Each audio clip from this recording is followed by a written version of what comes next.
Yo, what is up, guys? It is Nick of the Notorious Fantasy back in today with another fantasy football video. In today's video, I got you guys the Week 14 wide receiver rankings. Now, these are based off of the PPR format, so if you're in half PPR standard, make sure to leave a comment down below. I always make sure to answer that. Before I get into these Week 14 wide receiver rankings, I'd like to give you guys a word from my friends and my sponsor over at Overlay DFS. OverlayDFS.com is my favorite way to play daily fantasy football. Now, they allow 10 max lineups in each contest. Obviously, I typically play the progressive game, and the reason why I play the progressive game is because if you're in the top 10%, you win 9 times your buy-in. In the $2.5 game, that's $18. In the $22 game, that's $180. And in the $109 game, you hit that top 10%, you get $900. But here's the kicker. If you hit that beautiful 12-0, which you're going to be striving to get in the $22 game, which is obviously, guys, the game to play, you could hit over $9,000. By the time it is Sunday, it may be over $10,000 if you hit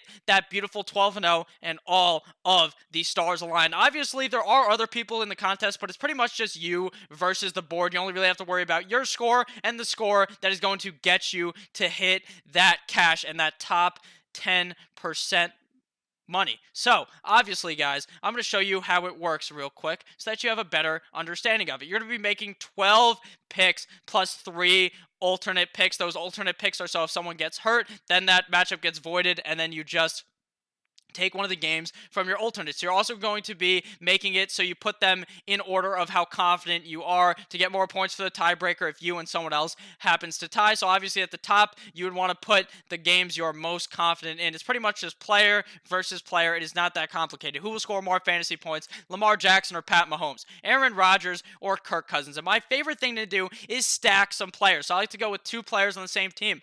You can go with Aaron Rodgers, right? I think Aaron Rodgers is going to have a big game, so I also am going to match him with Davante Adams. So if they both have a big game, that's an easy 2-0 there for me. So make sure to check out OverlayDFS.com, link down below in the description. Come join me. I will be playing this week. I play every single week. It is going to be a blast.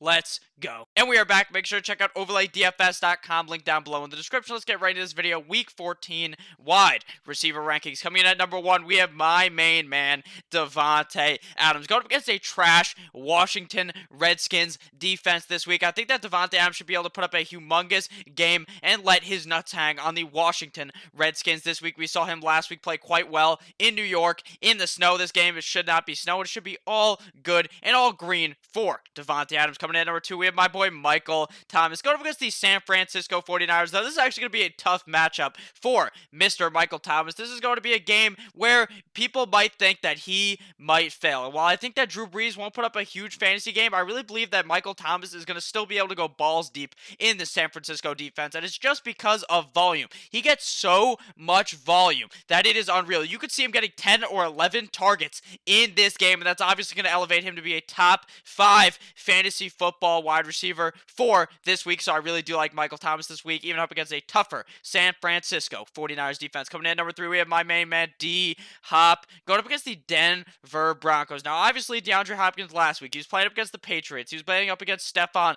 Gilmore, and I thought his ass was going to get locked down, but we saw what happened. DeAndre Hopkins actually absolutely balled out against the New England Patriots, and this week he's playing up against the Denver Broncos. A lot of people try to worry about the corners on Denver, telling me, oh, Nick, you know, these corners are really good, and DeAndre Hopkins might get locked up, this, that, and the other thing. That's what I hear all the fucking time. You know what happens? DeAndre Hopkins has been balling out, and you got to ride the hot train that DeAndre Hopkins is on, and you better believe he's going to be a top 5 wide receiver in fantasy football this week. Coming in at number 4, we have Chris Godwin going up against the Indianapolis Colts. Now, I know. Chris Godwin has disappointed you last week. He really shit the bed for you. It was a great matchup for Jameis, Evans, and Godwin, and they all ended up shitting the bed. But in this game, once Jameis has like a bad game, he typically just bounces back and plays fucking phenomenal. And up against the Indianapolis Colts, you better believe Chris Godwin and Mike Evans are going to ball out. I put them at 4 and 5 respectively because I figured that Chris Godwin typically has the better game out of the both of them. But I still think that both of these guys could have huge games. And it's pretty hard to rank both of these guys. Even though they're both top 5, I'm not sure which one to put ahead of the other one. So they're both pretty much 4A and 4B. Coming in at number 6, we have Julian Edelman going up against the Kansas City Chiefs. Now, we saw last week Todd Brady fucking be so pissed pissed off at the other wide receivers on his team. He's like, your name's not Julian Edelman. Who the fuck is this guy? And he's getting pissed off. He's like, none of these motherfuckers are catching the ball. They have no fucking hands. He's just getting pissed off. But you all know who he loves, Julian Edelman. He throws the ball to Julian Edelman so many times that it's unreal. He probably has dreams about passing the rock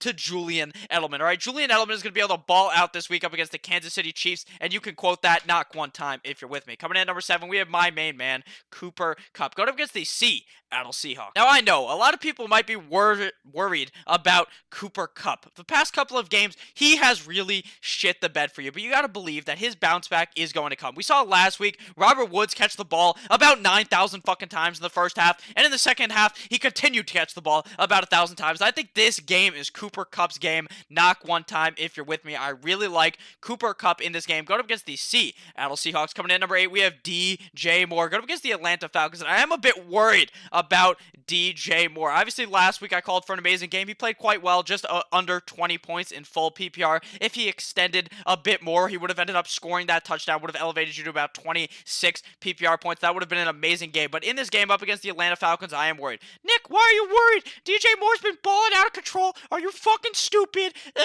You know, you might be thinking that, but at the end of the day, Riverboat Ron has been fired, guys. He got fired, so that does worry me because I don't know how the team is going to play without Riverboat Ron at the helm. Do I think DJ Moore could still perform in this game? Yes. Do I think he will perform great? Yes, but that is a worry for me, and that's why he is not higher on the rankings this week up against a soft-ass Atlanta Falcons defense in Atlanta. Coming in at number 9, we have Mr. Odell Beckham Jr. Going up against the Cincinnati Bengals. Now, I know Odell Beckham Jr. last week. I said Odell was going to ball out of control. He was going to be in for a huge skull fucking. He was going to skull fuck his opponent. You know what he did? He shit the bed big time, did not perform. But this week, he gets the Bengals. Another easy matchup. And you better believe, I think that Odell is going to have a monster game this week. But if I'm being honest, if I'm being fair, I am more confident in his teammate, his friend, his lifelong friend since college, Jarvis Landry, to actually be better. I'm more confident in him, but I think that Odell he's ranked higher because he could perform a lot higher than I think that Jarvis Landry can. Coming in at number 10, we have Devontae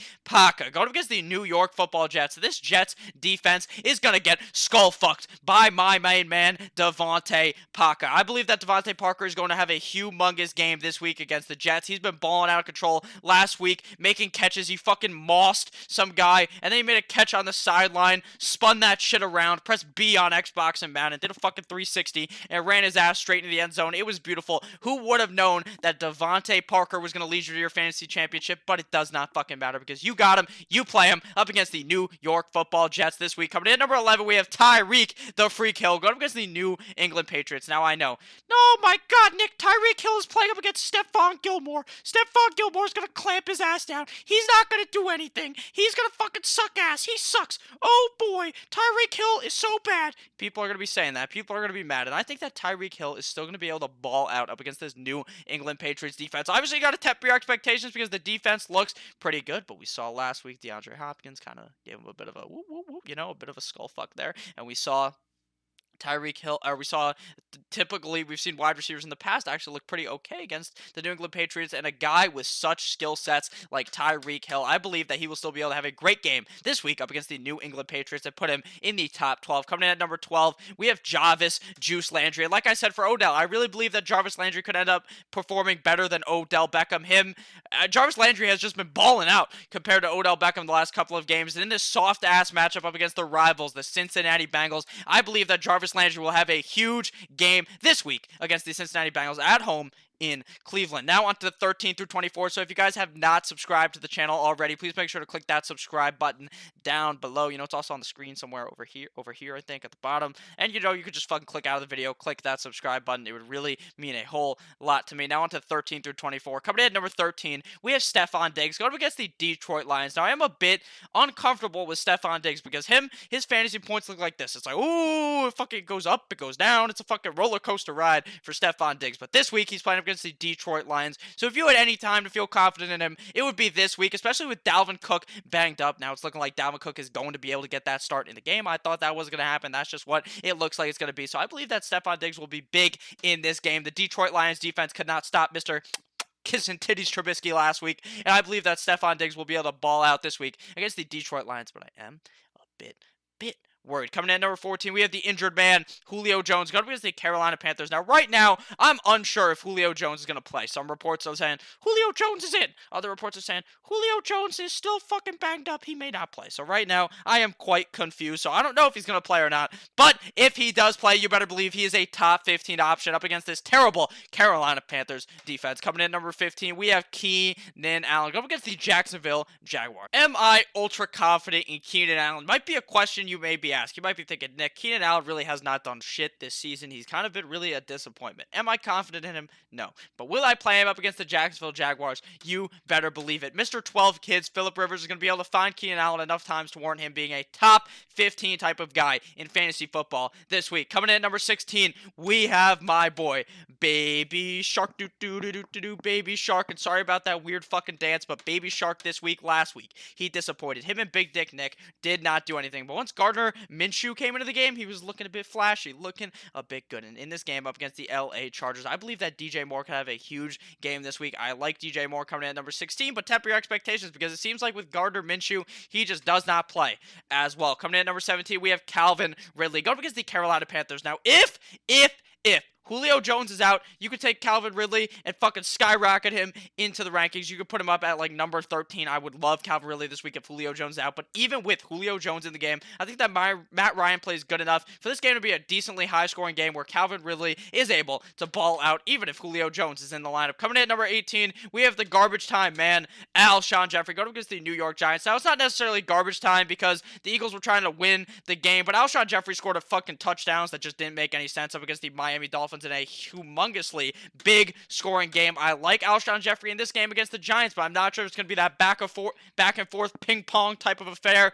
where Alshon Jeffrey will be able to get really high up there in points. So this week he's coming in at number 18 due to the good matchup, but I don't think the matchup is great because the Giants' offense probably won't be able to score too many points with Eli Manning. Coming in at number 19, we have Courtland Sutton going against the Houston Texans. Now, with Drew Lock, I was a bit worried. I was thinking, oh, man, maybe Courtland Sutton is not going to, now I'm the voice of the people, Maybe Courtland Sutton won't do anything because Drew Lock, maybe he's just not that good. Maybe he's just not that good. That's what I thought. And you know what? I was fucking wrong. Courtland Sutton slapped up the defense last week for not one, but 2 touchdowns. And this week, up against the Houston Texans, I believe Courtland Sutton may be able to put up a similar performance. I really like him, even on a not-so-hot Denver team up against the Houston Texans. Coming in at number 20, we have the 1,000-catch man, Robert Woods, going with the Seattle Seahawks. And Robert Woods this season has been fucking sleeping. He's been taking a deep nap, and he needed his fucking blankie, the binky, all of that, because he just hasn't been doing shit. And then last week up against the Arizona Cardinals, he fucking erupted. He took a Viagra before the game because he was rock fucking solid for your fantasy football team. He was destroying the defense in that game, and he looked beautiful. If Jared Goff finds this love affair and just transfers it to Robert Woods, I love Robert Woods this week up against the Seattle Seahawks. With the targets we saw last week, I think he could have a big game this week, even not seeing that many targets. Coming in at number 21, we have my main man, Jay Bizzle, John Brown, going up against the Baltimore Ravens. Now, I know this is a matchup that is actually going to be tough for my boy John Brown this week. The Ravens defense does look pretty good. Their offense looks amazing. Now, I think that John Brown may be able to compete with this Ravens team because I think Josh Allen will actually look quite good in this game because the game is in Buffalo. Now, do I think that this could be a trap game for John Brown? He's been performing so hard. Maybe he'll just shit the bed. That is entirely possible, but I will put my money on the fact that I think that John Brown could perform as a wide receiver 2 this week in fantasy football. Coming in at number 22, we have Tyler, Boyd, going up against the Cleveland Browns. And I'm going to believe Land Brown in Tyler Boyd. Last week, him and the Red Rocket, Andy Dalton connected multiple times. They looked fucking great. And I think that Tyler Boyd could have a huge game this week again up against the Cleveland Browns. Coming in at number 23, we have Christian Kirk going against the Pittsburgh Steelers. Now, last week, the Arizona Cardinals offense was also fucking sleeping. They were sleeping. Their defense was sleeping. I don't even know. Their fucking whole team was sleeping. But this week up against the Pittsburgh Steelers, I think it could be a more competitive game where Christian Kirk gets a lot more looks in this game. So I like him to be a top 24 type of guy. But I don't necessarily love him because this Arizona Cardinals offense is kind of confusing for me. Coming in at number 24, we have Kenny Golladay going against the Minnesota Vikings. Now, Kenny Golladay I find hard to rank this week. He's obviously dealing with David Blough at the quarterback position. Last week, I was thinking David Blough fucking sucks. And he looked actually pretty good coming out of Purdue. Now, on the first play, looked terrible. Second play, he fucking threw a fucking rocket down the field, and Kenny Golladay just caught it. Kenny Golladay looked great in that game on Thanksgiving. Am I confident Kenny Golladay could do it again up against a tougher Minnesota Vikings defense? I'm not sure. Would I roll the dice on it? Yes. I think it is a good dice roll with such a talented wide receiver. I think David Blough could get it done to him, but I would not rank him super high due to the fact that the quarterback play is kind of iffy. Now on to 25 through 32. So if you guys have enjoyed thus far, please make sure to click that subscribe button down below. Coming in at number 25, we have Tyler Lockett going against the LA Rams. His last, not one, not two, but 3 games have been complete duds. Like 4 points, goose egg, 1 point. What the fuck, Tyler Lockett? Dude has the flu. Dude's dead. Who fucking knows? Do I feel confident playing him? I'm going to be waiting for Sunday to honestly give you guys the best ranking on this guy. Right now, he's at 25. If he's healthy, if he's not on the flu, then you're going to have to start him. But I would not feel confident in it. If you have any other options that are anywhere near in the realm of possibilities, Tyler Lockett, I would play them over him, okay? I just am not ultra confident in him playing well right now up against the LA Rams. Coming in at number 26, we have Deebo Samuel going up against the New Orleans Saints in New Orleans. Now, Deebo Samuel has been balling the last couple of weeks. Last week, he fucking mossed a corner. Looked great. I like Deebo in this game up against the New Orleans Saints. But obviously, this game, I think, maybe a bit low scoring, not the greatest of games to be watching on Sunday. So I think Deebo Samuel will be able to perform, but not super high up to expectations. Coming in at number 27 and 28, we got the New York Jets wide receivers, famous Jamison Crowder. Going up against the Miami Dolphins, and Robbie Anderson going up against the Miami Dolphins. Now, I don't know what the fuck is wrong with Jamison Crowder. I thought him and Sammy Mono had this love affair. They were fucking kissing backstage or something. You know, that's not actually what's happening, but they were just doing that thing, you know, having fun time, being a great connection. And Jamison Crowder was looking great. And in the last couple of weeks, he's needed his Huggies. I had to go to Costco, get a special order of a lot of Huggies because he shit the bed so many times in a row. But in this game against the Miami Dolphins, you better believe this is the opportunity for both of these guys to ball out. I like both of them this week, but to me, you gotta be shaking up the fucking dice and throwing it at the fucking screen because I don't know which one it's gonna be. Could it be both? Could it be one? Could it be fucking zero? Because Sammy Mono might shit the bed. It is a bit of a dice roll, but I like both of these guys to be top 32 guys on the week. Coming in at number 29, we have Decaf Metcalf, which is what one of the announcers called DK Metcalf last week. Going up against the LA Rams. Now, I like DK Metcalf in this game as a much more safer option. He's a lot safer than a guy like Tyler Lockett, Jamison Crowder, or Robbie Anderson. You just throw him in there as your flex, and you're just all good. He's probably going to score you like 10 points. And if Tyler Lockett's kind of fucked up, he's going to be even better. And I like him this week up against the LA Rams. He's not going to draw an amazing coverage by Mr. Jalen Ramsey. Coming in at number 30, we have Sterling Shepard. Going up against the Philadelphia Eagles now. Sterling Shepard has just been okay when he's been healthy. But in this game up against the Philadelphia Eagles, this could be a good matchup for Sterling Shepard. But the things that are confusing is it's not Daniel Jones. Daniel Jones is up in that walking boot trying to fucking limping around like this. You know what I'm saying? Sterling Shepard with Eli Manning, I'm just confused. I don't know what the fuck to do. You can go ahead and play him. I would be a bit nervous about it, but that's why he is down at number 30. Coming in at number 31, we have Scary Terry McLaurin. Go up against the Green Bay Packers, and Scary Terry has been just scary for your fantasy team. He just has been. You've seen it looks like he could perform, and then there's games where he just does shit because he's such a good talent, but Dwayne Haskins and this O-line, well, Dwayne Haskins really ain't that bad, but the O-line is fucking atrocious. They spread like the Red Sea and allow anyone to come in and smack up Dwayne Haskins just like that. But do I like Terry McLaurin in this game? He's okay.